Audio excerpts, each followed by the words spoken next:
If you kind of think about the car industry and how it would have changed from 1928 to today, the core of what it does is essentially the same to provide that transportation, but how it's shaped has evolved tremendously. And that's really the same for us and for the Globus family of brand. Hello, everyone, and welcome to Travel Trends. This is your host, Dan Christian, and I'm super excited to kick off our guided touring series as part of Season 5. This is actually the theme that I've been looking forward to the most since it's a big part of my background. And with this series, we're going to get into what is a guided tour. We're going to talk about some of the biggest players in this space. And I'm going to kick things off by highlighting the overall market size and the growth potential, which has largely been misunderstood.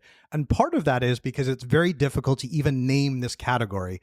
It's often referred to as multi-day tours or escorted tours, guided travel, and in some cases, adventure travel, since yes, most adventure travel companies are guided tour operators as well that serve multi-day trips. But essentially, the simplest way you can look at it is this. If you are on a trip and that trip has a guide and a group and you're gone for more than one day, you are on a multi-day tour or a guided tour. And this is where it's been difficult for companies to properly assess the size and scale of this industry. But to give you a brief overview, pre-pandemic, this category was at least $100 billion. 2025 post-pandemic, with growth, inflation, new players enter the market, most projections put this category around $300 billion. And most of the forecasts are projecting that this category, despite some of the global uncertainty we're seeing now heading into mid-2025, is projected to grow at about 20% per year. And the reason for that is because of the demographic factors that are at play. And we've talked a lot about this in previous episodes, and I think a lot of our listeners certainly are aware of my background from the Travel Corporation, brands like Trafalgar and Insight and Kentucky, and then G Adventures as well. We had James Thornton, the CEO of Intrepid, as part of Season 4. We kicked off with an adventure series, and we were talking to Shannon Stoll from the Adventure Travel and Trade Association about just how significant the adventure category is.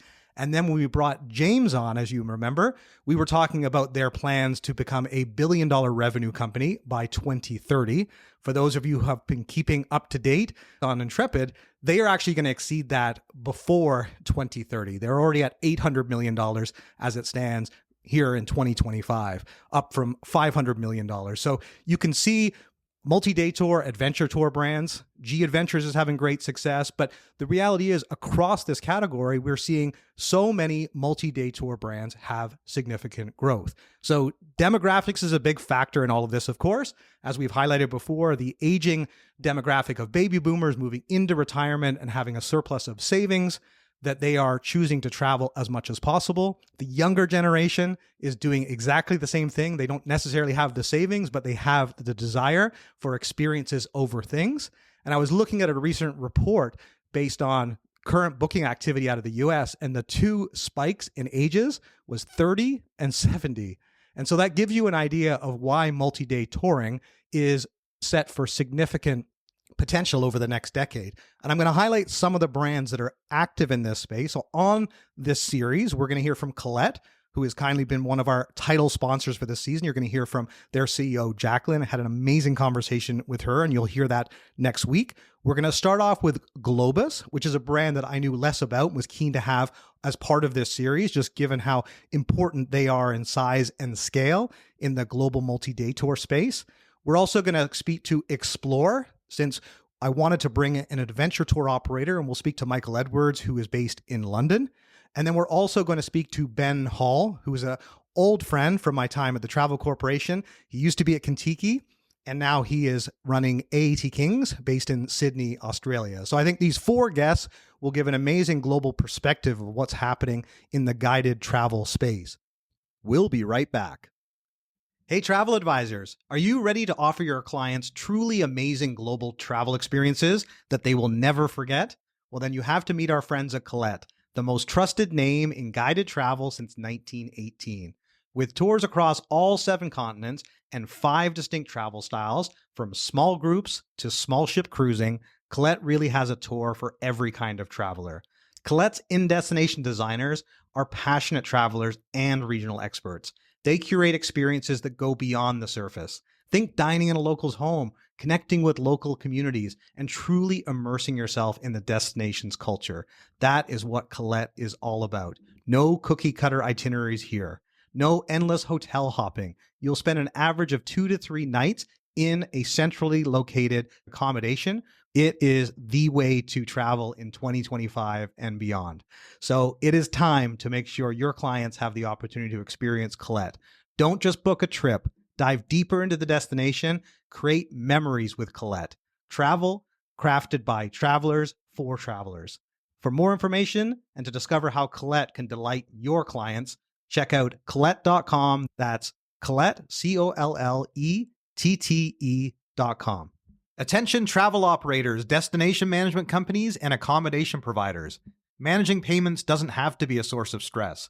Meet Flywire, the modern payments platform built specifically for the unique needs of the travel industry. With Flywire, you can collect payments from travelers worldwide with ease. Enjoy faster payouts in your preferred currency, reduce payment fees, and offer your guests flexible, localized payment options they're familiar with.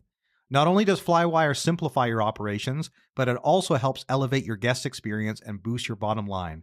That means you can stop worrying about payments and focus on what you do best, creating unforgettable travel experiences.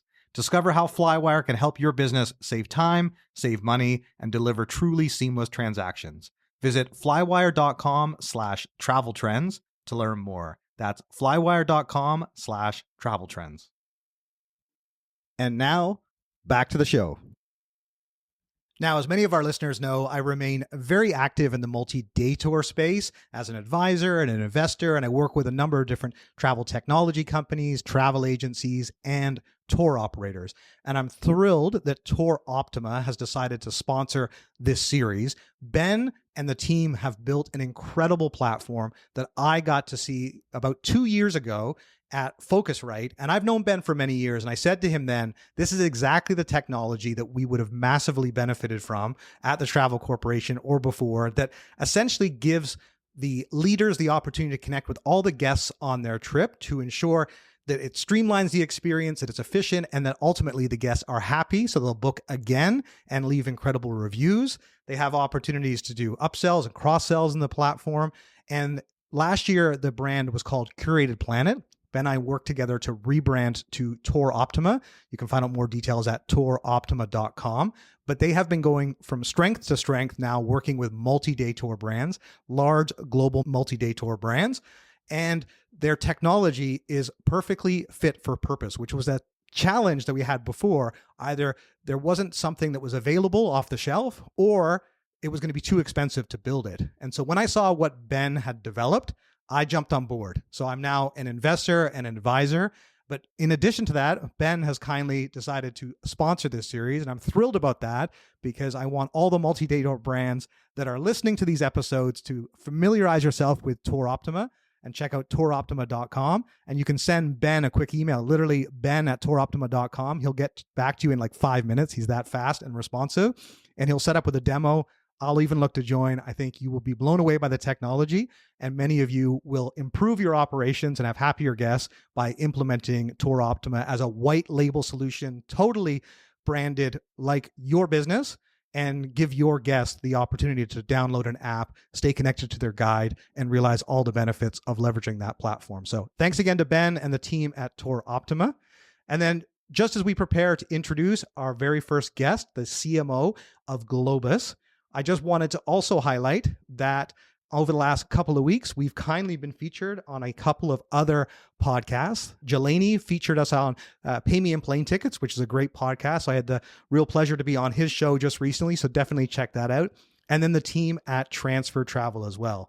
They are a really cool business out of the UK, and they have started a podcast like a number of our partners and sponsors, and all of those will be listed on our Friends of Travel Trends page, which you can find at traveltrendspodcast.com/resources. And then the last thing is I remain super active in this space. And if you want to learn more information about the brands that I work with, like Global Journeys or Impulse Travel, I'm also now an advisor with WeRoad, which is going to be one of the fastest brands to get to $1 billion in sales. They literally went from 10 million to 100 million in 4 years. And I'm convinced that they'll be the next $1 billion brand, because guess what? They haven't even launched in the USA, Canada, Australia yet. They don't offer their trips through trade partners and all of those things that we're working on. So there are many exciting developments in this space. Global Journeys, interestingly enough, who I've been working with over the last year, Cam, Georgie, Mike, Geza, and the team has built an office here in Toronto. We renovated the space. We hired the team. We got all of the contracts worked out, and now they are live, and their team of 12 amazing travel advisors have just passed their probationary period. So congrats to all of you. And I look forward to that team going from strength to strength. And very interestingly, all 4 of these brands are now available to be booked on globaljourneys.com in the USA and Canada as they continue their global expansion. So that gives you an idea about what's happening in this space, but you're going to learn so much more as you listen to each of these 4 episodes. And we'll kick things off now by introducing the CMO. And again, my background is also marketing. So I was actually very keen to have the CMO of Globus on this first podcast. And the reason for that is quite simply that I think that most importantly, multi-day tour companies and guided travel brands have a difficulty in communicating their message. Almost all of these brands offer an incredible in-destination experience with fantastic guides, and that ultimately lead to life-changing experiences. You come back impacted from these trips. It's very different than other styles of travel, which is why that we're seeing that people love guided travel and are very loyal to this space, and they will travel with different guided travel brands. So I was really keen to get a sense of what Globus is all about as a business, but specifically to ask Steve Bourne, their CMO, about how they successfully message a legacy brand and make it relevant and contemporary. Because I've spent a lot of time in that space, I was keen to ask him a number of questions. So I hope you enjoy this conversation with Steve. I'm thrilled to have you on Travel Trends as we talk about touring. I couldn't be more pleased to have someone with more than 20 years experience at Globus, Globus being such an important part of the coaching and touring category that we're going to get into. So welcome, Steve. Thanks a lot for joining us. Thanks for having me, Dan. I'm excited to talk about touring with you. For sure. And I think we can help demystify some of the, even the negative perceptions about touring, the things that we know being inside this industry for many years.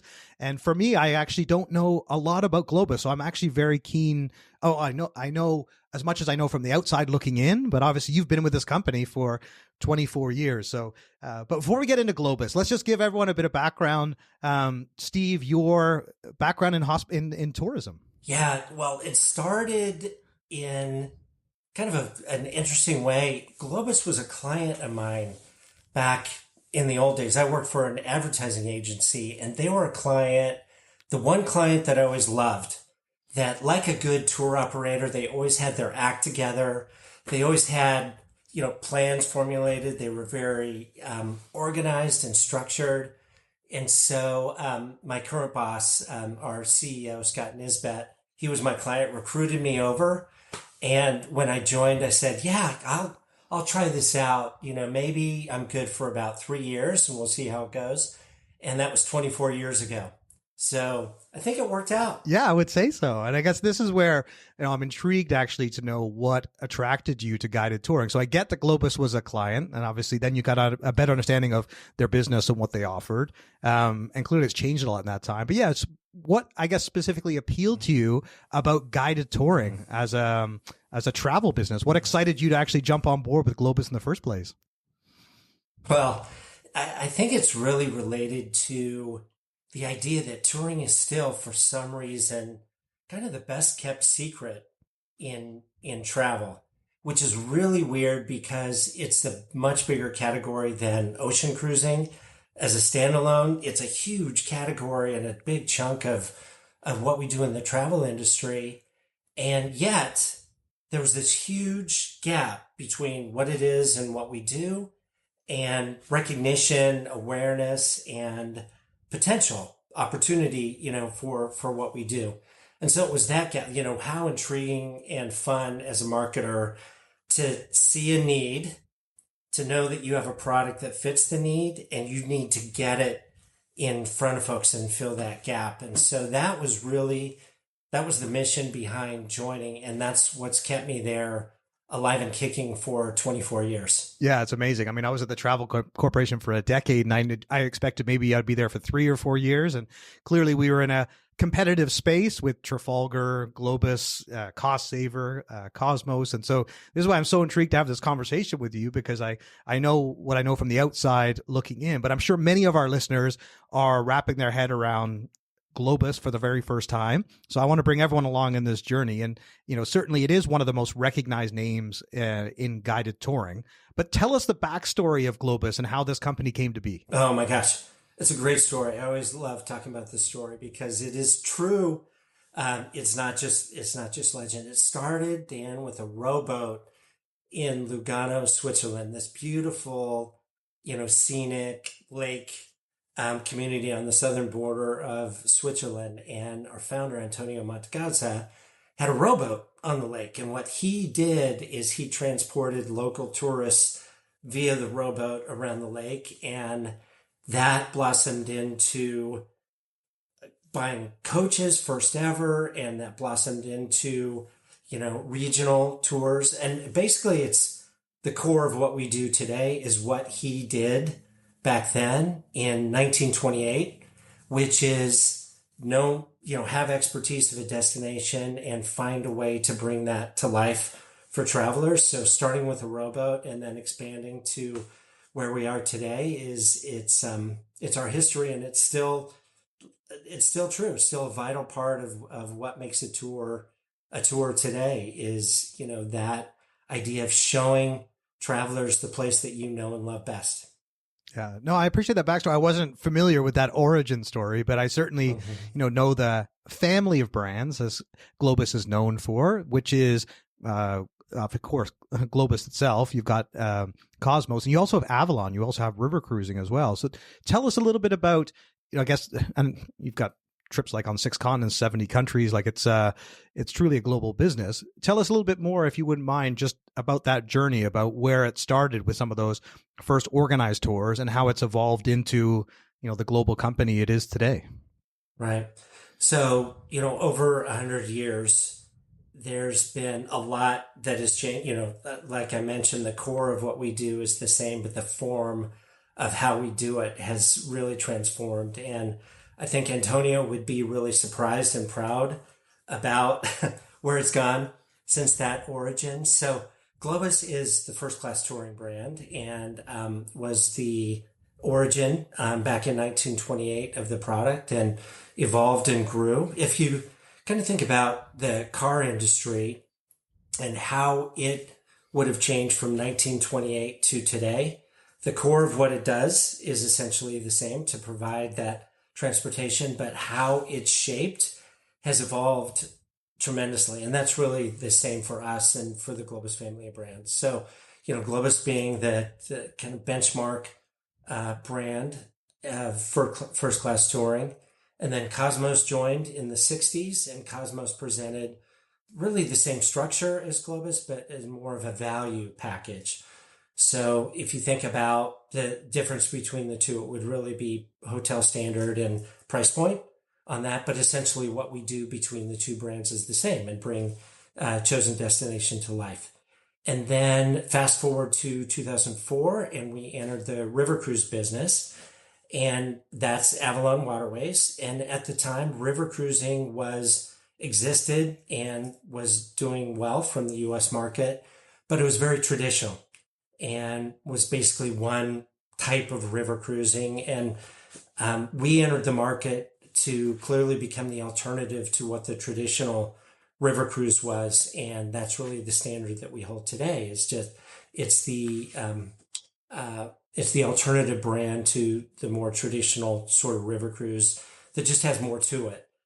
Bigger spaces, the hardware is structured in a unique way where the beds face the view and it's designed for the inside out, and then just blow out of the water the idea of the shore excursions. So instead of one size fits all shore excursion, every time the ship stops and you dock, then there's a choice of types of excursions, which really connects to our land experience on Globus.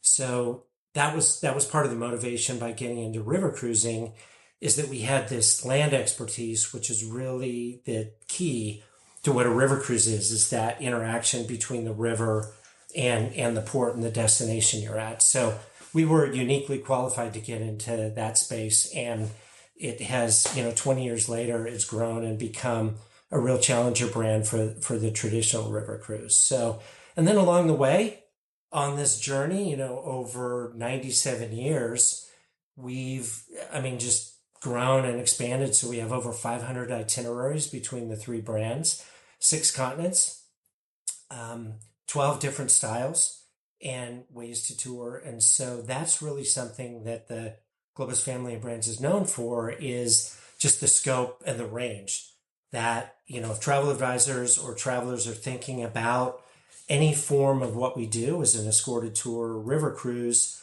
chances are they'll find it with us, and, to become that resource for them to explore in the way that they want to. That's great. I appreciate giving us that overview. It's fascinating to see how guided touring brands have partnered or acquired or kind of grown into river cruising, and just how many travelers today are doing a combination of both, a week on a river cruise and a week on a guided tour. And clearly what you said is absolutely spot on, where people who know how to organize guided tour itineraries are very well suited for those shore excursions, and they go so well together. And I guess that's where, going back to where this company started, and you mentioned something about Globus, which is first class tours. And I think that for me, over the many years of being in this space with G Adventures, working with Bruce, and then certainly with the Tolman family at the Travel Corporation and Stanley specifically, something that, he drilled into myself and many executives in the company was, your unique selling propositions and being able to sell the difference of, what is a Trafalgar or an Insight, or in their case, a Uniworld. And so I'm really keen to ask you, essentially the same thing about Globus, because what I'm very keen to understand, and what you're uniquely qualified to answer as the CMO of Globus over the number of years that you've been with the company, is really what makes it unique in guided touring. I know people love traveling with Globus, and obviously you guys are, you started in Switzerland, this great global company. I know people that work in the organization, and I have a great respect and affinity for Globus. And so tell us, if you wouldn't mind, Steve, what, in your view, really sets Globus apart from all the other guided touring companies that are out there in the market? Yeah. Dan, there's a right brain answer to that question, and there's a left brain. So the right brain, the logical one, is a word: more. And that is, when you take a Globus tour and you go to your destination and you experience it, you're just simply going to get more out of it than you would in any other form of travel. And so that includes, compared to different types of tours and what we do, where we really pride ourselves on, when you're there, you're going to see the best of what you went there for, the iconic, as well as the things that you never knew existed and the stories that you never knew occurred. You're just going to get more out of it. And, we can, as we talk, we can get into more examples of what that means. The left brain answer to that, though, is how we do it. And that, it sounds a little trite, but it's the word care. And it is, at every decision point, doing the right thing for the traveler. In fact, our mantra internally is, we create happy guests.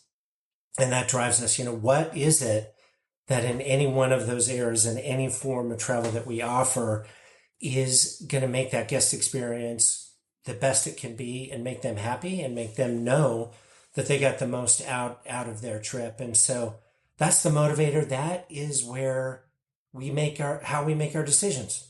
Is this something that is going to matter to the guests and make their travel experience better and make them happier when they're on trip and when they go home? So yeah, 2 simple 4-letter words: more and care. No, that's great. And this is where getting your unique perspective, because obviously that's what resonates with you, the team, and then the guests that choose to travel Globus. And again, I know you have a high repeat rate. So customers come back. I've had multiple family members taking Globus. Actually, Catherine, who does all the guesting of the show, and Steve got a chance to meet her just before we were recording, she highlighted to him that it was actually her first guided tour. She was 18 and she went with her mom to England. And Steve was saying, actually, yeah, it's one of our most popular itineraries. And so one of the things I would also like you to demystify for a lot of our listeners is the concept of guided touring, because there are so many different terms or nomenclature for this style of travel. And part of it is because companies have been trying to get away from some of the negative stereotypes around guided touring. I think the thing is that from my experience coming up in the space and working, with adventure travel brands and working across guided travel brands, is that people have an incredible time when they go and travel on a guided tour, and they get to meet people who have similar interests, and they get to be social, and it is a bonding experience. And so it's not about the value of the holiday by getting on a guided tour. It's actually about the relationships that you make and how it enhances the whole guest experience. If we're thinking about guided touring and the industry that Globus is a part of, how would you refer to this category? And within that, Globus's role, because I'm sure there's a lot of things that you offer that are unique within the category, as opposed to just walking behind someone with a flag, which is exactly what people don't want, and to be herded around. It's really interesting about Escorted and what makes the category and the product super unique is that the structure around it is the strongest benefit and leads to the greatest discovery and the wow moments, but the structure around it is also its biggest barrier. And what a unique place to be, where there's an idea and a stereotype before you've experienced it of, oh my gosh, okay, so I'm going to be traveling with people I don't know. There's going to be a motor coach. I've been someplace where I've seen this, and I think I see what it is, and I don't know if I want to do that. But then you do it and you experience it, and you're like, holy smokes, why haven't I done this? So that contrast between those two things has really kept me in a job, frankly, Dan, for 24 years, is how to bridge those things. If you describe to someone who wanted to really experience a destination, so pick any place, just Ireland, for the sake of this. It's like, oh, I've always wanted to go to Ireland. I want to see the things that are Irish. I want to see the major sites. I've seen all the postcards. I want to experience the local culture. I want to do everything. I don't want to pay too much. I want it to be a great, deep experience of Ireland, and I have a week. So the answer to that question, there's no way to beat the description of an escorted tour to make that happen. You're like, okay, here's what I'm going to do. I'm going to get you there. I'm going to whisk you without any hassle throughout the country, where you don't have to worry about parking, logistics, reservations, standing in line. You don't have to worry about schedules. You don't have to worry about what you're going to do when you get there. You don't have to worry about wasting your time. You don't have to worry about paying out of pocket. I'm gonna take you there, and from the moment that you land to every step along the way, I'm gonna take care of every worry. So you are going to be floating through Ireland for a week in my care. And oh, by the way, while you're there, I'm going to have someone with you who's a Irish person who loves the country and is your tour director, who's committed to you and your vacation experience. Oh, wait a minute. I'm going to do more than that and give you that tour director. Everywhere we stop along the way, there's going to be an Irish local guide who at the destination is going to help tell that story of the place and bring it to life. And you're going to do it without ever having to stand in line, ever having to reach in your pocket, ever having to pull out a ticket or find one on your phone, with ever having to worry about how long it's going to take to get from here to there. Gosh, you don't even have to worry about parking. You don't have to worry about driving on the wrong side of the road. You don't have to worry about a thing other than be in Ireland and be Irish and do it with a bunch of fun people who are like-minded, who want to experience that same thing. And oh, by the way, you probably make friends along the way. So Dan, how to get to that place and that description, what we need are the pros and the travel agents in between that who are telling that story, who don't just leave it up to, people like me on a podcast like this to tell that story, to say, well, here's what your experience is going to be like. Now, don't worry about how, logistics. It's what's that end result of what that week experience in Ireland is going to be? And when you describe it that way to a human, like you see the light go on, you're like, oh my gosh, why didn't anyone tell me about this? Wait a minute. That's what you do. And there's someone with me who can make all that happen and seamless along the way. I don't know. It feels too good to be true. And it's translating that and telling that story to get beyond what those traditional stereotypes are. Yeah. No, thank you for that. It was nice to hear it from your vantage point, and also for you to describe it the way you did in terms of floating. That is ultimately like the experience you want to have as a guest in a destination, is that, to your point, everything is taken care of. Everything is taken care of. So the transportation, all the logistics, bags get taken to your room, so you can just enjoy your holiday. We'll be right back. Attention travel operators, destination management companies, and accommodation providers. Managing payments doesn't have to be a source of stress. Meet Flywire, the modern payments platform built specifically for the unique needs of the travel industry. With Flywire, you can collect payments from travelers worldwide with ease. Enjoy faster payouts in your preferred currency, reduce payment fees, and offer your guests flexible, localized payment options they're familiar with. Not only does Flywire simplify your operations, but it also helps elevate your guest experience and boost your bottom line. That means you can stop worrying about payments and focus on what you do best, creating unforgettable travel experiences. Discover how Flywire can help your business save time, save money, and deliver truly seamless transactions. Visit flywire.com/travel trends to learn more. That's flywire.com/travel trends. This episode is brought to you in part by our friends at Stay22, the monetization solution built for travel creators and publishers. Stay22 helps you unlock hidden revenue with tools that let your readers book hotels, activities, and more right from your content. No pop-ups, no extra work, just smart passive income that runs in the background so you can focus on creating. Are you ready to make every click count? Then head to stay22.com/travel trends and start earning more from your travel content without the ad clutter. That's stay22.com/travel trends. Did you know that over 20% of people who purchase a ticket will upgrade to a refundable option when given the choice? By offering Refund Protect, you make it easy for your customers to protect their ticket purchase against emergency circumstances like illness, injury, accidents, and more. Whether you're an airline, hotel group, tour operator, ticketing platform, OTA, or transport solution, when you partner with Protect Group, your customers get peace of mind and you generate extra revenue. With a Trustpilot score of 4.8 stars and over 31,000 reviews, they treat your customers as their own, earning the highest customer ratings in the industry. To find out more, check out Protect Group at protect.group. That's protect.group. And now, back to the show. In terms of what is unique about Globus, because obviously yourself as the CMO, part of obviously what you're tasked with doing, you guys have a great sales team that's out there working with travel advisors, but your role is unique because you have to work on the messaging.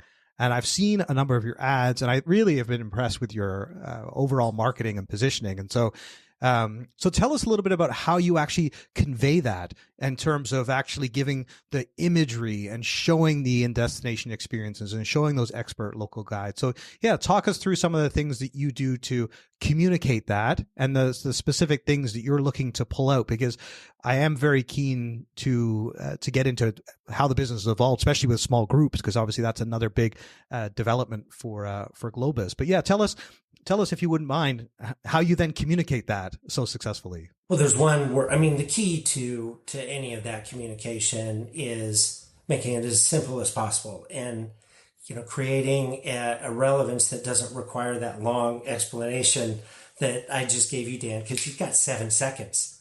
In our world, and the fact that we're exposed to 10,000 advertising messages in a given day, it's just got to be, super simple. So that super simple word for us is beyond.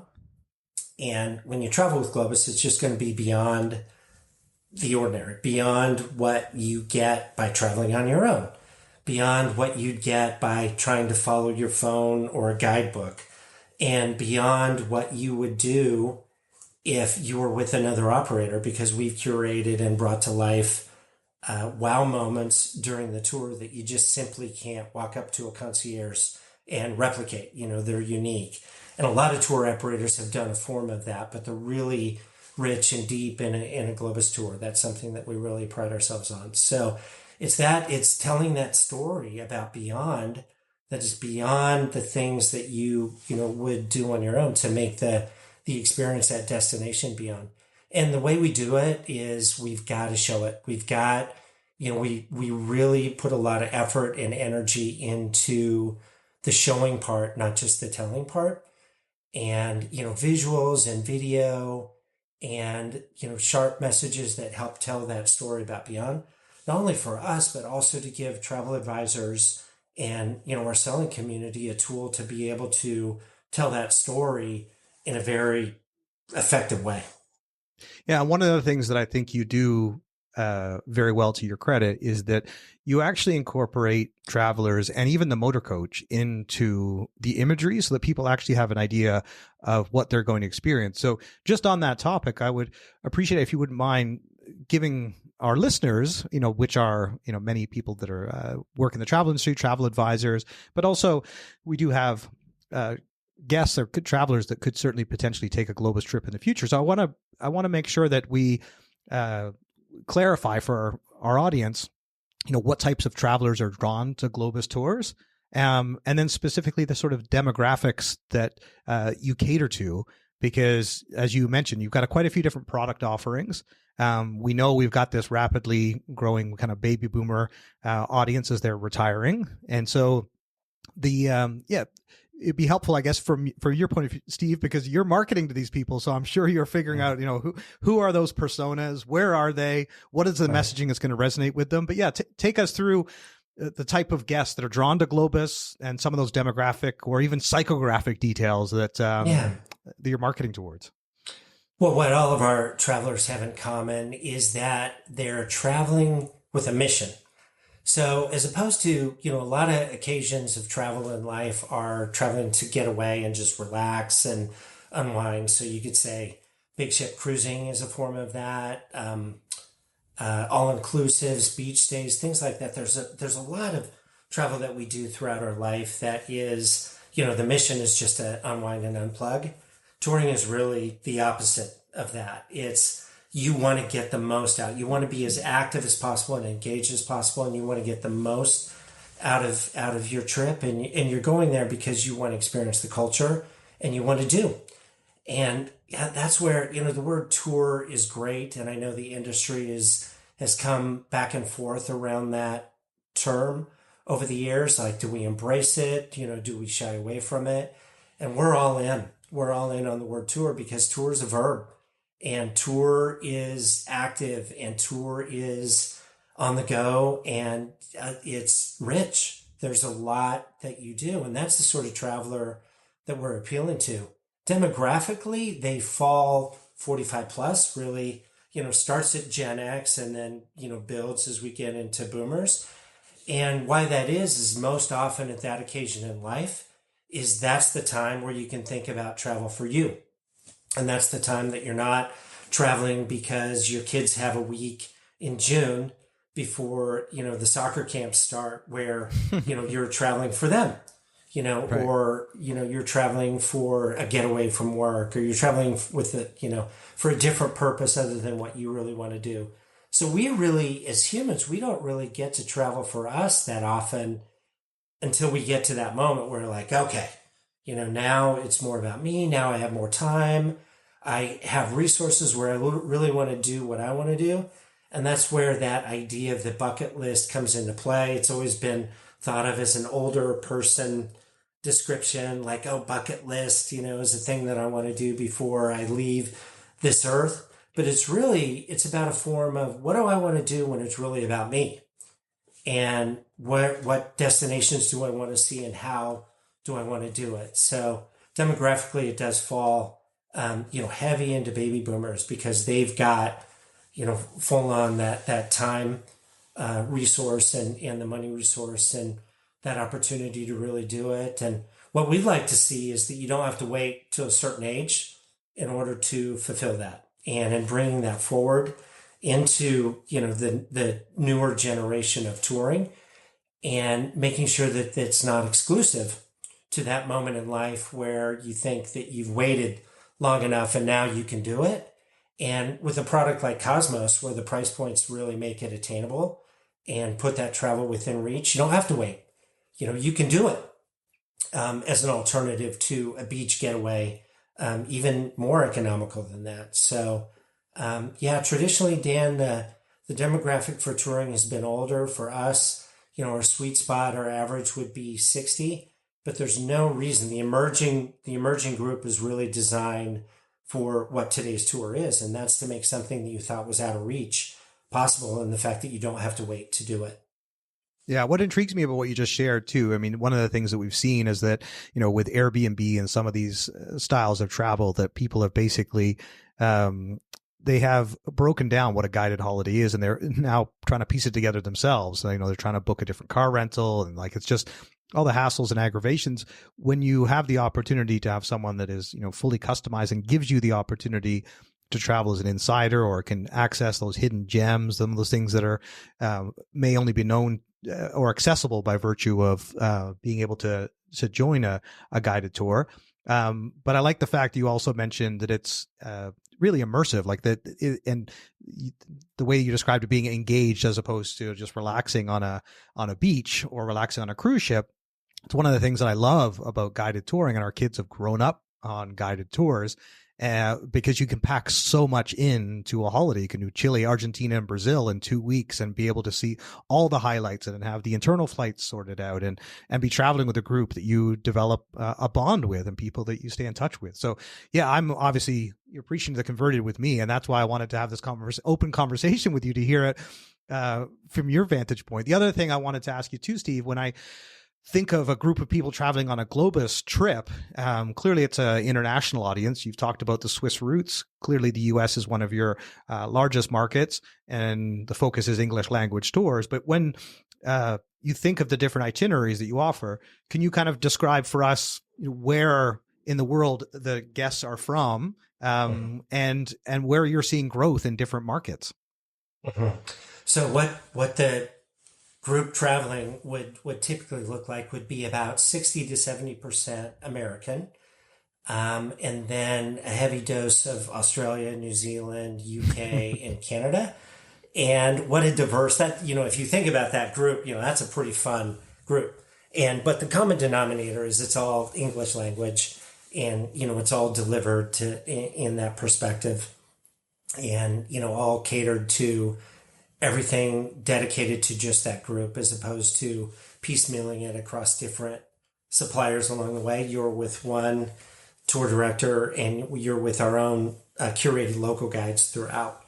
And then, what they all have in common is just that curiosity and that like-minded approach, that they're using this opportunity and this rare occasion in life to get away and really get the most out of the destination. And you're right, Dan, that creates a really fun common bond that you can't quite describe until you do it, until you're there and you have that connection, and you're doing really once in a lifetime things, a lot of times hands-on, and experiencing it with other people, from other countries, sometimes, that really it accentuates it, and it really puts kind of a neat perspective on something that if you experience on your own would be cool, but when you experience it with other people, it adds an element to it that's a lot of fun.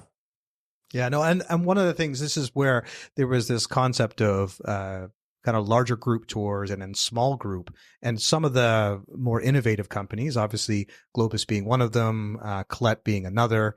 It's interesting that small group has become an emerging opportunity. It was there before the pandemic, but post-pandemic, a lot of people were all of a sudden comfortable traveling with private groups, and small group clearly gives you some of the better access, if you will, to cultural immersion. If you have a slightly smaller group, and so this is where I'm really keen to understand where Globus is headed, because I know this is one of the major developments, is these small group discovery tours.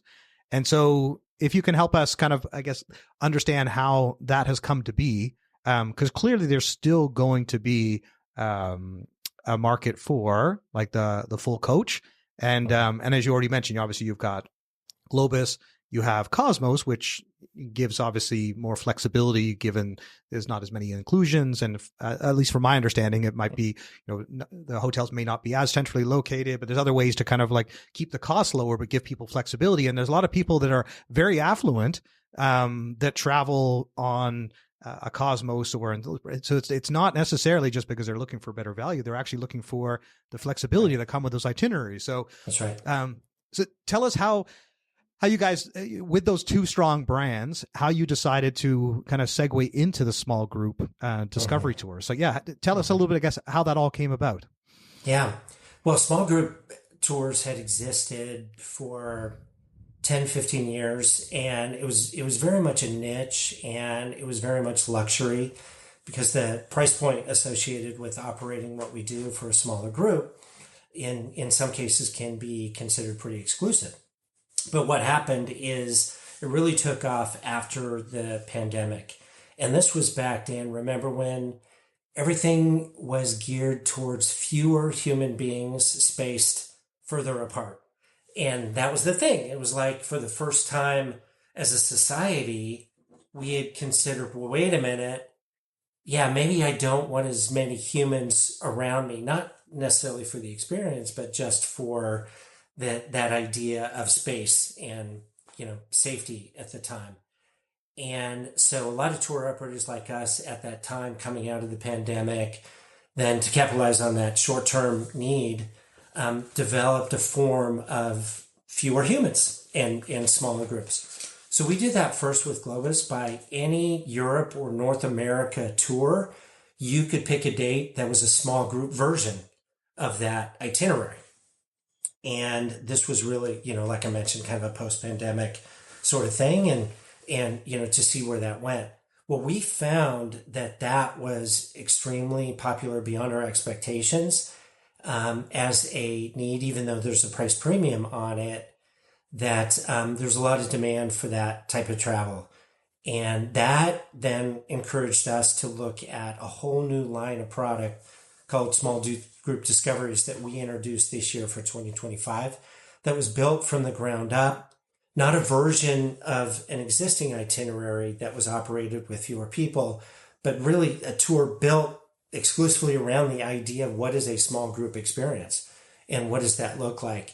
And so that's taken off this year. We're, now beginning, prepping to operate our first of those this month, actually. And they've been taking off. We have 51 of those itineraries that we launched for this year in that category. And the average size on that is going to be 15, whereas the average size on a standard Globus tour would be about 36. And so you can see half the people and double the value, double the experience. So that's kind of the equation on that. So we can talk more, a little bit and get into small group and what makes it small group. But your question about Cosmos is really a good one too. And that is, what are the drivers for Cosmos is that it is at a lower price. It's going to be about, $100 to $120 a day lower price than a typical Globus tour. And how we do that is a different standard of hotel. Sometimes the location's a little bit different, but there's going to be more free time to, once we get you there at the destination, that you're going to be able to explore on your own. Some with optional excursions and some just want to be on their own. And that's the travel style. It's kind of a lighter version of a tour, so to speak. And a lot of people just prefer that. The price is a benefit to that, but they prefer that idea of just a little bit more independence, a little bit more free time. And then they use that value maybe to stretch their wings and get to a destination that otherwise could have been out of reach if they were going on, more the first class version, or they use it to travel more often and they're regulars. And, that there's that secondary benefit to the price point. So it's really kind of a different category of touring that you want a little bit of a different experience and a little bit more independence. I'm glad you mentioned the price point because I think that's one of the things that I know it was a key driver to try and message the price to kind of a largely middle class audience about the value that you could get on a trip. Because essentially you wouldn't be able to do all these things on your own. Plus you'd have all these hassles and inconveniences.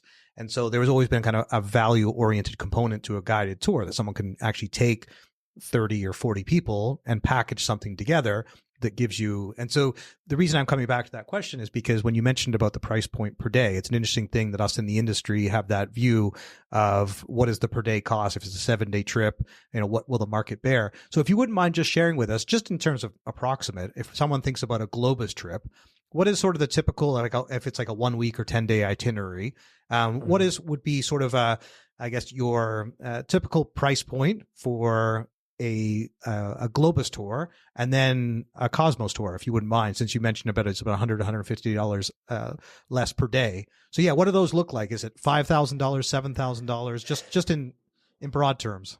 Yeah. So a week tour, let's just say it's a, popular destination in Europe.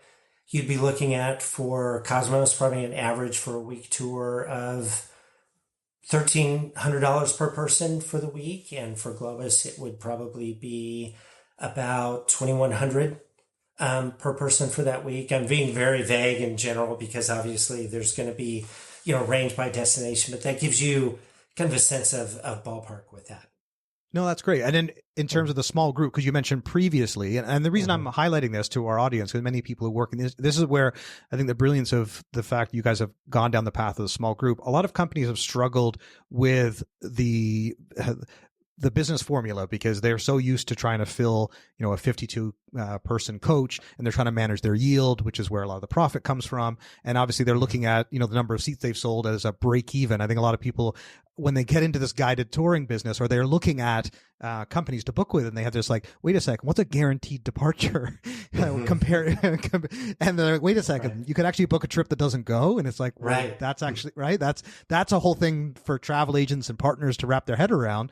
Is that, and most companies are not going to operate at a loss. So you're not going to send out a coach with not enough people to break even. So there's always been this formula to try and make sure not only is it going to be break even and then it's green light go, but ideally you want to try and maximize the number of people on the coach as possible. And I think that's, that has been a mission and mandate for a lot of guided touring companies. However, the counter effect of that is sometimes, it's not the optimum guest experience to have a full coach. It's great for the travel director at certain times. I've heard that line that a full coach is a happy coach because it can be lucrative for the travel director. And this is one of those things where it's like trying to balance all of these. So tell us, if you wouldn't mind, how does the small group then, in terms of price point, and then in terms of experience, because when you have 15 people versus 36, obviously you're making different choices about transport.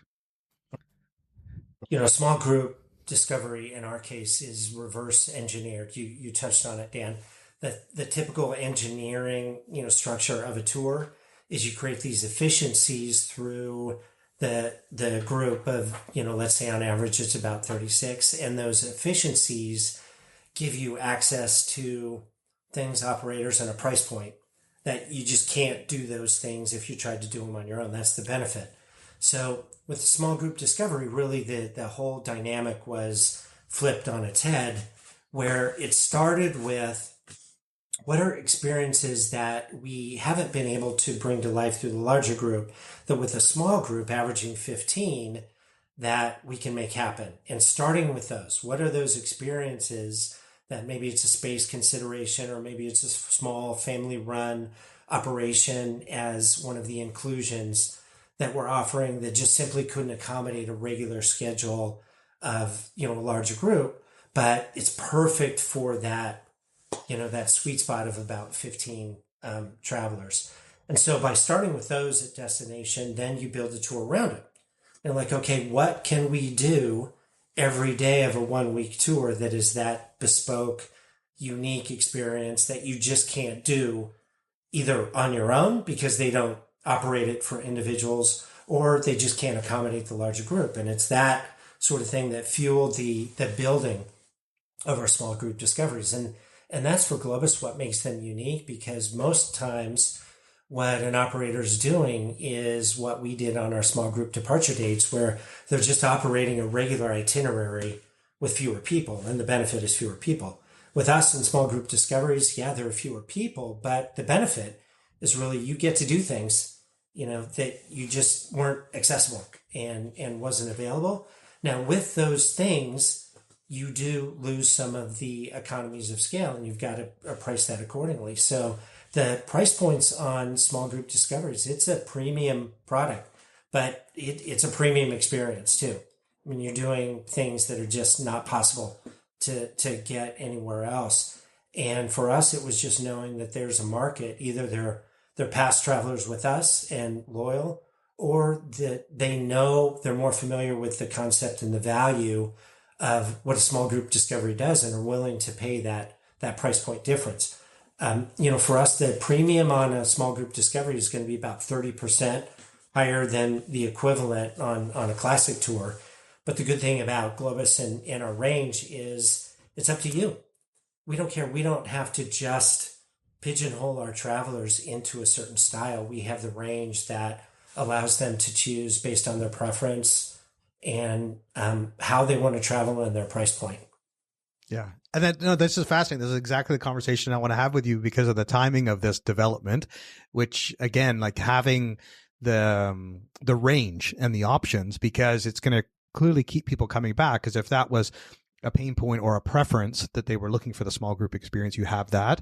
You've got the price point option. You've got, and this is where, and you can also package it together with River Cruise, which is literally the next series that we're doing. We're doing the deep dive into guided touring, and then we're doing a deep dive into river cruising. So our conversation could almost fall into both.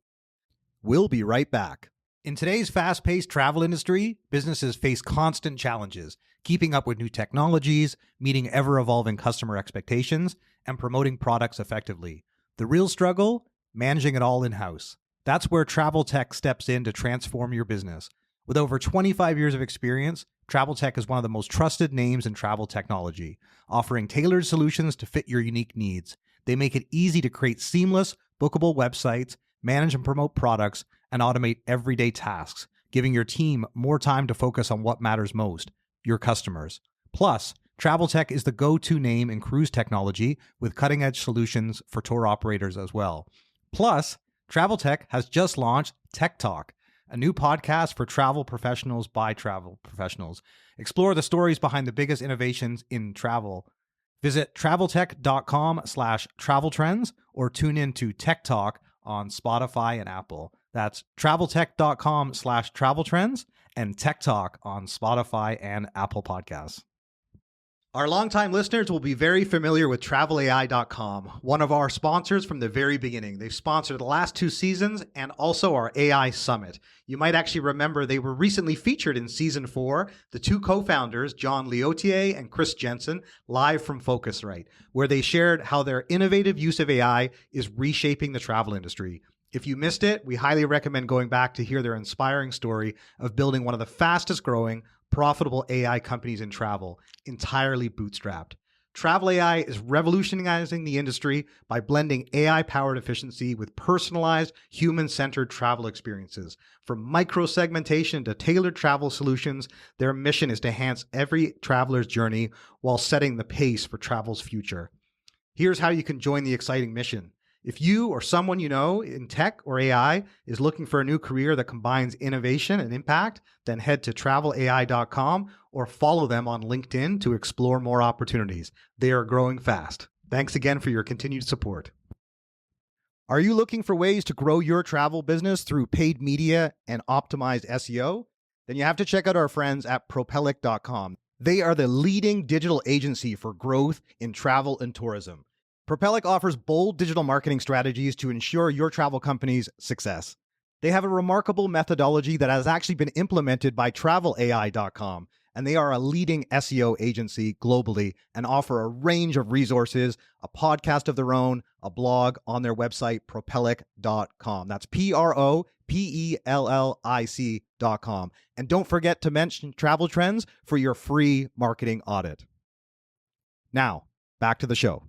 Let's look at Globus Cosmos and then small group discovery tours, because when I was reading and looking forward to our conversation, I was reading up on some of the small group discovery tours. And this is where like I was excited to see destinations like Costa Rica or Cambodia, and not necessarily places I would otherwise associate Globus with, right? And so if you wouldn't mind sharing with us kind of what are the top driver destinations for Globus? I'm assuming it's a lot of European destinations, and the same with Cosmos. So, and clearly you have a wide offering, but yeah, if you wouldn't mind kind of giving us just an overview of what are your primary destinations for Globus, then Cosmos, and then what are some of the emerging destinations you're now going to be able to bring travelers to with the Discovery Tours?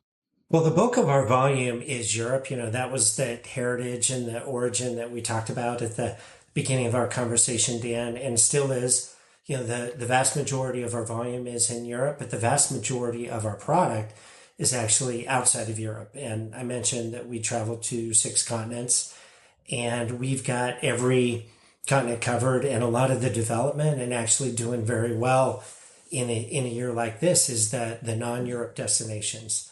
And over time, especially with the emerging Gen X market moving into touring, there's growing appeal for destinations that have a heavy barrier to entry, which would be more the exotic destinations. So any place that has a language, culture, or logistics barrier, or all three of them, is going to be it's going to make more sense for someone to jump into going to that destination escorted, because it's risk-free. They get everything. They don't have to worry about jumping those barriers. So it's also, that's why we made sure that in development of small group discoveries, that with 51 tours, I believe it's 9 of the 51 that are Europe, and then the others are all outside of Europe. So it's got, the globe covered in that. And if you look at our product portfolio, that's, you'll find that we've just got an amazing range outside of Europe in these other destinations too. And those really have short-term and long-term potential, because of the benefit of, you get to discover this amazing kind of once-in-a-lifetime destination, but to do it in a way where it's guaranteed that you're going to get the experience you want. And it's a little bit too intimidating to try to do it on your own. Yeah. And there's a couple other things I want to ask you about the operations side, like the types of accommodations, and then also this idea of hidden gems, or what experience you can offer that are exclusive. So I appreciate you setting the stage for us kind of with the travel styles and the different destinations. But then if we dive into any of the brands, and I guess specifically I'm very keen on the small group in particular, because when someone books a guided tour, and you know this as well as anybody, the first thing they want to figure out is who else is going. So they'll jump on a bulletin board forum, which many of the guided tour brands would have, that people would put their hand up and say, I'm going to Cambodia on these dates. Who else is on my trips? They want to meet other people and connect with other people. And that obviously that trend is only accelerated with solo travelers, more and more solo travelers choosing to travel with groups. The other thing that people do right away, as you well know, that I've seen countless times, they want to know where they're staying. They want to go and check out what hotel it is so they can go read the TripAdvisor review. And sometimes tour operators, as you know, will actually hold back that information because they're still working out the exact venues. But this is something that is more and more important to people, is they want to know where they're staying. They want to know what the accommodation is like. And with these small group itineraries, it does open up more opportunities. As you said, like, you've built these from the ground up, which I think is a far more compelling and sophisticated way to go about this, as opposed to stripping down one of your existing itineraries to try and make it work for a small group, because a small group can now fit into a boutique hotel, or there's different options available to them. So let's talk about accommodation. So these play an important role. So what does accommodation look like across the brands, and specifically, what are you able now to do that's unique with Discovery Tours in that regard? Yeah, accommodations for us are about the ease, the experience, the standard, the amenities, about it just making for a very comfortable experience of your destination, no matter what your price point.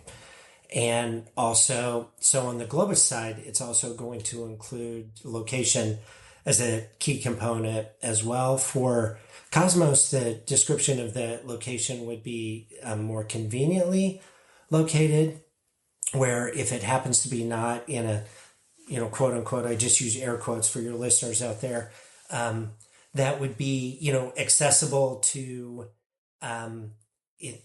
transportation or accessible to the city center, whereas on Globus more often than not, it would be actually, in the heart of the city center, which would be a difference depending on your preference and depending on your price point. What's different about it for small group discovery in terms of accommodations being more about the ease and the flow of the tour is accommodations often also can be the experience. And by having this small group and an average size of 15, you can embed accommodations that just they can't accommodate a regular group size because of either their inventory or their operation, and can't accommodate it on that regular cycle, from March through October of twice a week departures, that sort of volume. So there's a whole world of accommodations out there that are those dream hotels, villas, castles, glamping locations, all sorts of different kind of overnight experiences that typically tour operators wouldn't be able to access because of their operation. Well, with small group discoveries, we can. And we can embed, a lot of those. And in fact, almost every itinerary has what we call, that iconic accommodation factor in it, where you're staying at a place that is part of the story, and it's going to be, part of the experience. And what you walk away from is it was just a really special couple of nights that you spent in a place that is like a dream come true.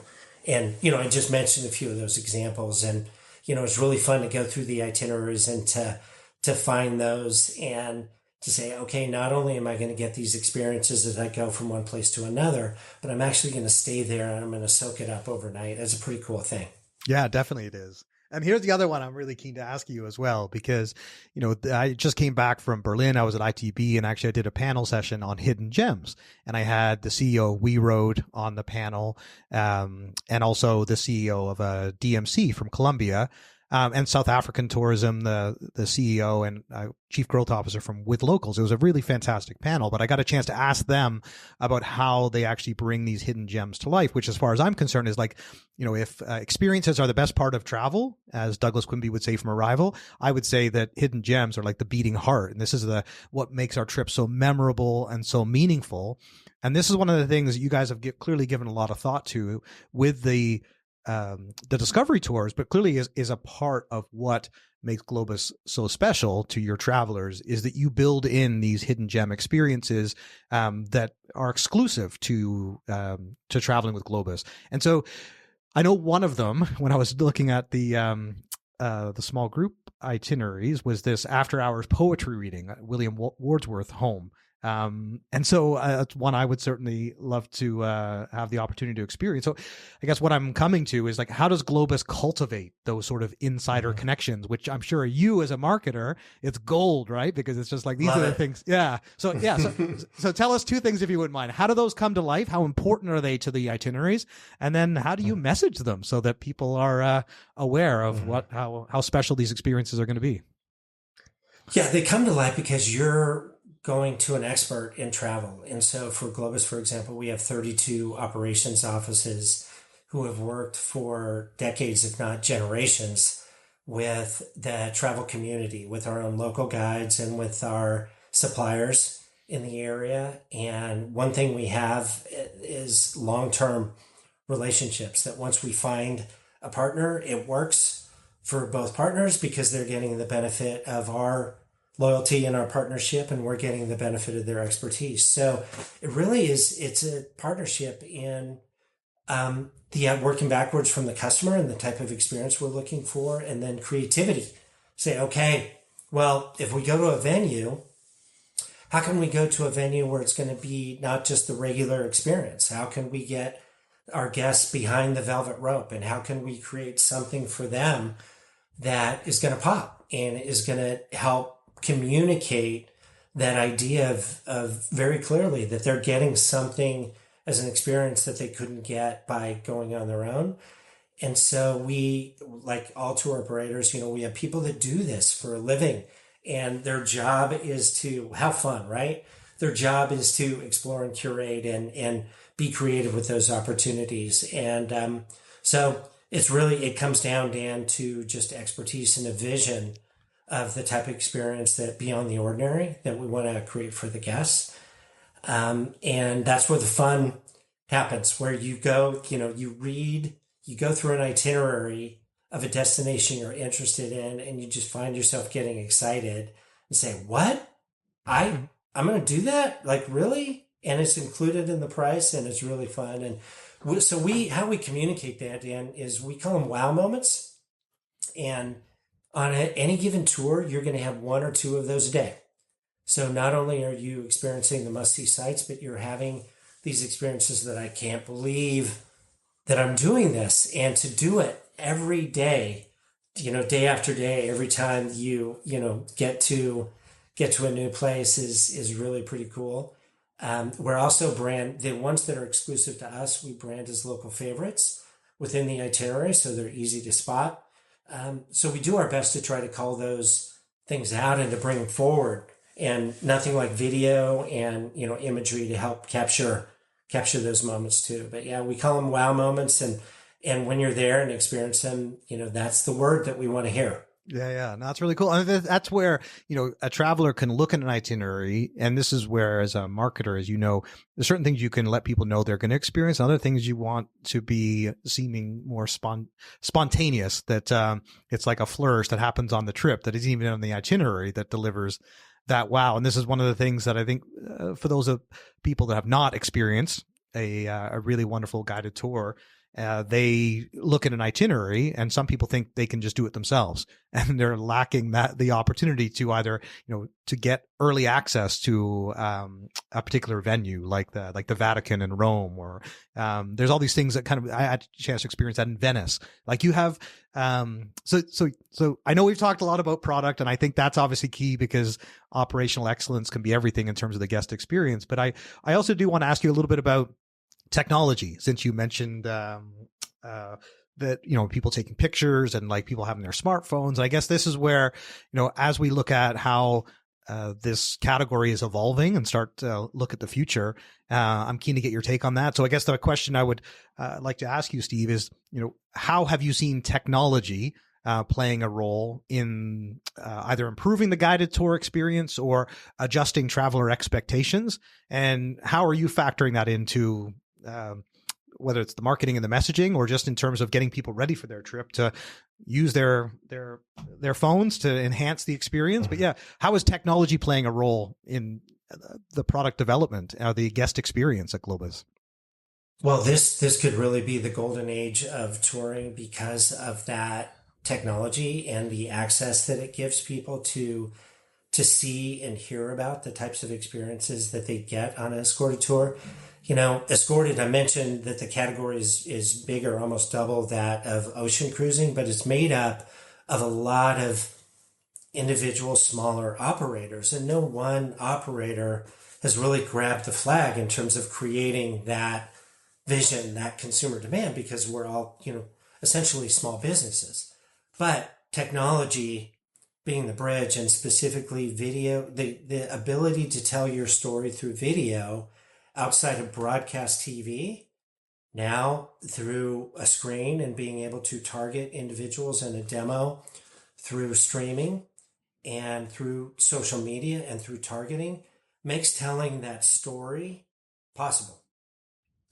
So it's that story. It's not the product. It's not the market. It's the story, Dan, about what we've been talking about today, is how do you convey that in a visual way, which is what the technology provides. So I love it, it being a tool, particularly as a marketer, to be able to tell that story of what it does has never been more attainable. It's going to get even more attainable as targeting and delivery continues to improve. And so it's an exciting time to be in the category and to think about the potential and the growth, because before the era prior, was you had to go find a brochure and you had to turn, which is not a great sales tool, turn to the right page, take a look at a thumbnail photo and project from there, where now it can be delivered at your leisure time, via your phone based on your preferences. and based on the destination that you're interested in and personalized to you. So it's that technology, I think, that is going to be the catalyst for the category.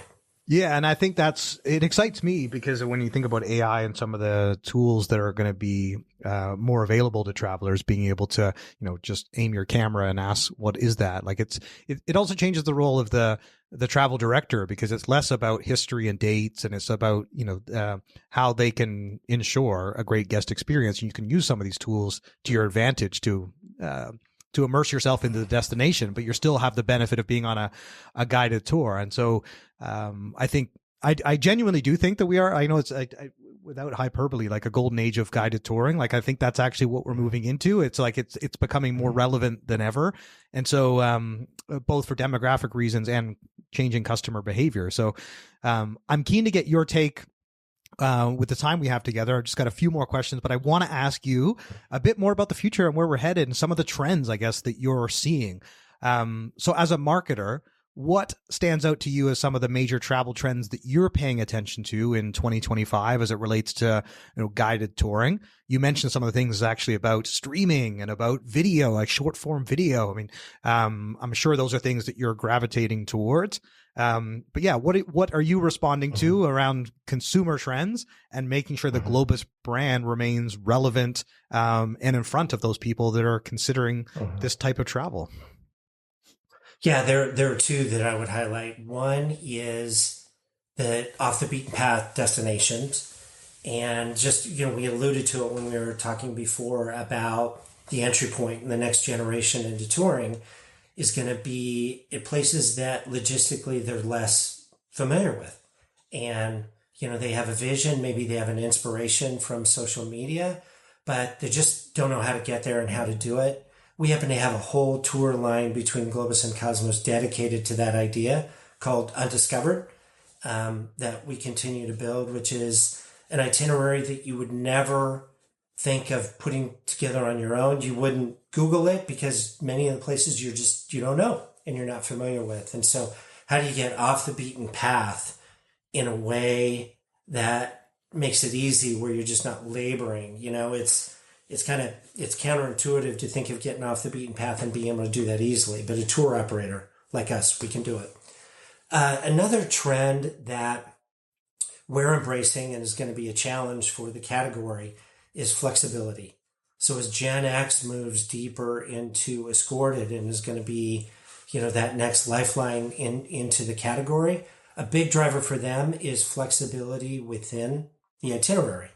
So that's a real challenge because traditionally tour operators have loved the expected, and they love knowing, okay, we're going to do this thing with this many people at this time, and it creates efficiency. By creating flexibility, it's great for the traveler, but it's a task for the tour operator to say, okay, at this time, this morning of this day, you can do this or that, and then it's a little unpredictable. We don't, we have to, go with the customer as opposed to going to operation.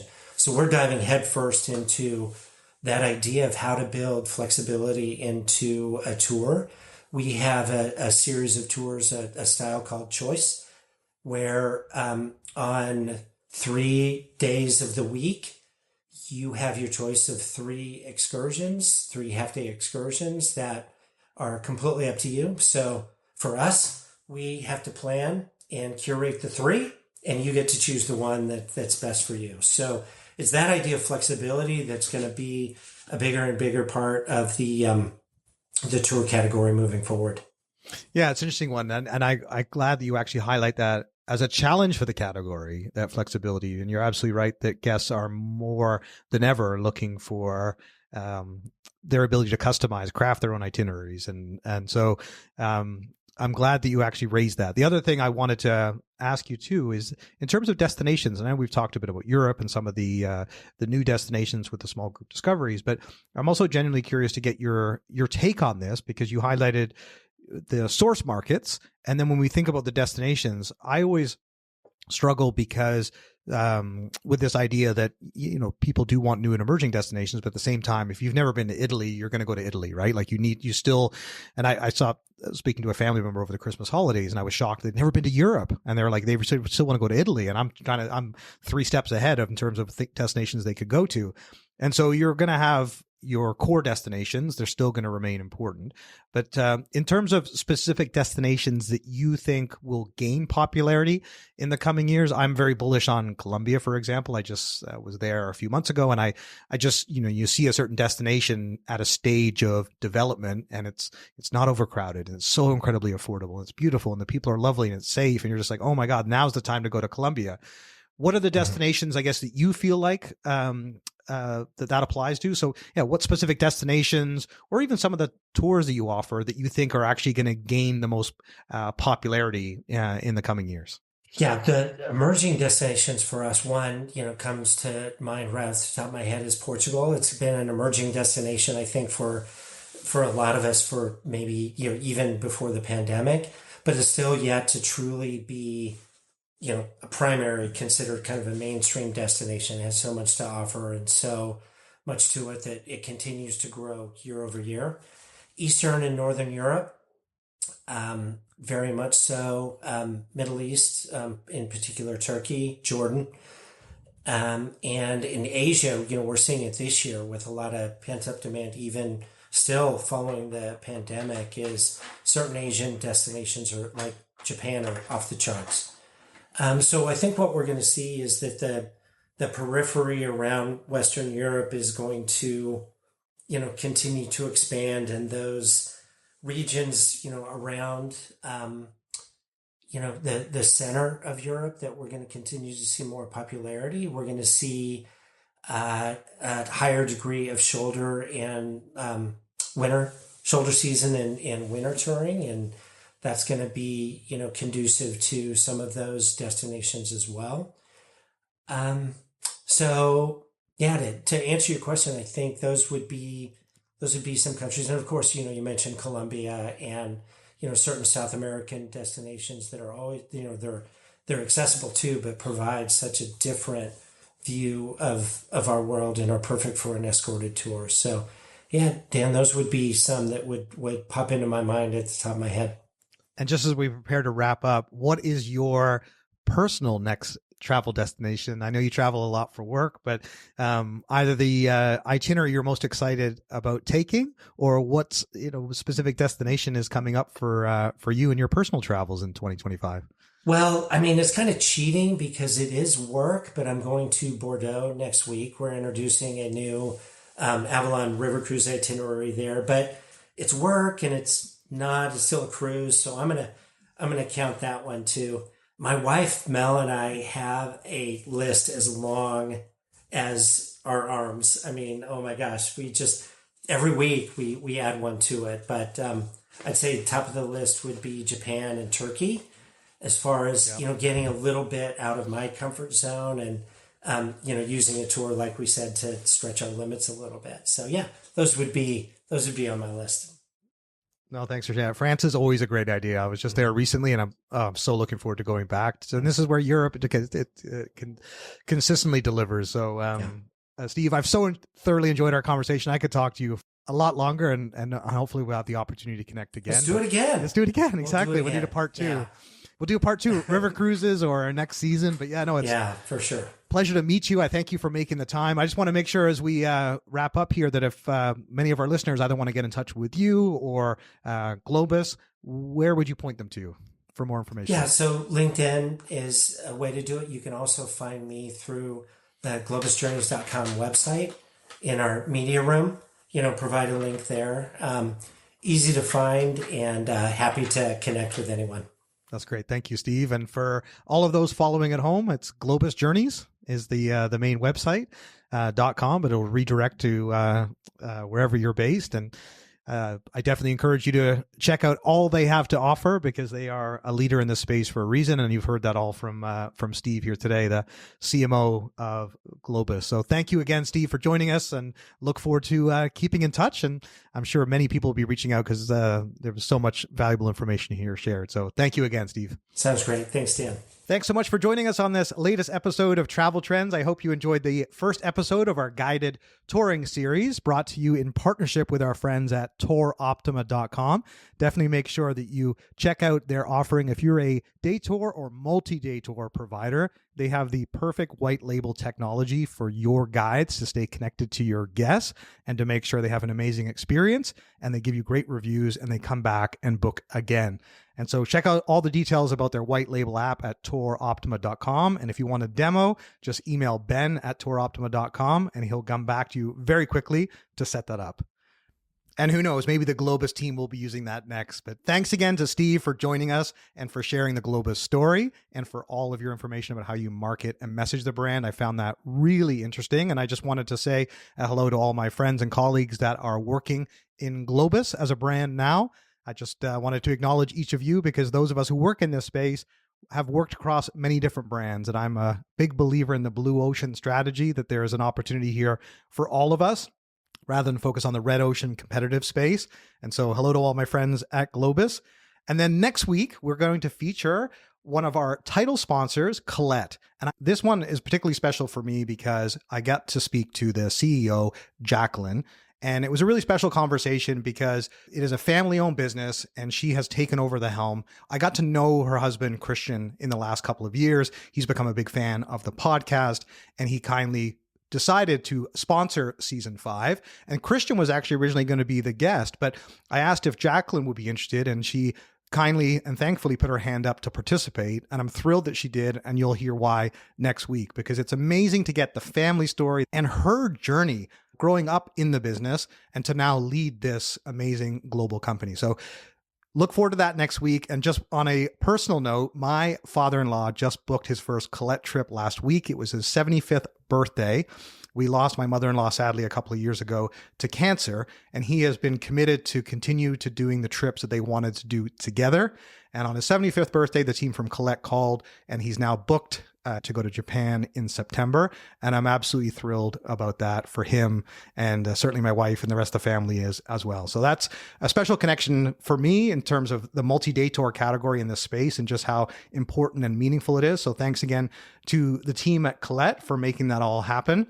And then we're going to continue on with 2 other fascinating conversations. We're going to speak to Michael Edwards from Explore, and then we're going to speak to Ben Hall from AAT King. So lots to look forward to in this series. Don't forget that we post clips and highlights on all our social channels. So you can find those on Instagram, LinkedIn, and YouTube. And then, of course, we send out a monthly newsletter to round up all the updates from them and highlight our events coming up. So make sure that you register for that at traveltrendspodcast.com. And ensure, of course, you're subscribed on the streaming platform of your choice to get all the latest episode updates, including some of the spotlight episodes we're going to be rolling out shortly, including one with Ben and the team at Tour Optima. So be on the lookout for those. And until next week, safe travels.